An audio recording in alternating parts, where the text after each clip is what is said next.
Well, next week starts the official start of the holiday shopping season, a time when many of us end up breaking our budgets. Absolutely, Leon. But there are some things we can do now to make sure the gift giving stays on track.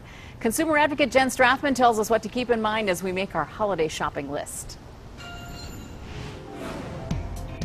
For the holidays, we've in the past gone over. Usually by the end, with all the kids, I would say I probably go over about $300. That's not surprising, considering a Consumer Reports poll found that shoppers spent 22% more than they intended to spend last holiday season.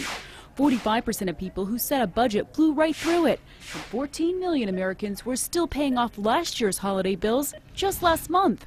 But there are ways to avoid that this year. Credit.com says chart a spending course early and check periodically to make sure you're still on track.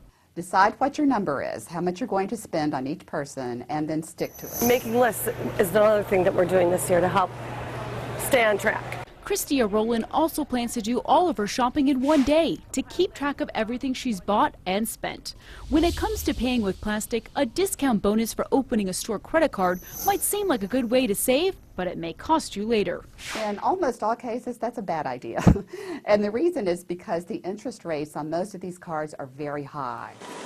Also, try to use a card that works for you. Use a cashback or some other sort of rewards points credit card. So that way you end up saving just a little bit of cash while you're out there spending. Jennifer Harrison avoids plastic and instead saves change throughout the year. Usually by then I have like $500–600 in change. So I put that towards my Christmas gifts. But still, well, I always end up spending more, so I guess I plan on spending less. On your side, Jen Strathman, News Channel 5. Another good idea, check your credit report so you know where you stand before you start to spend.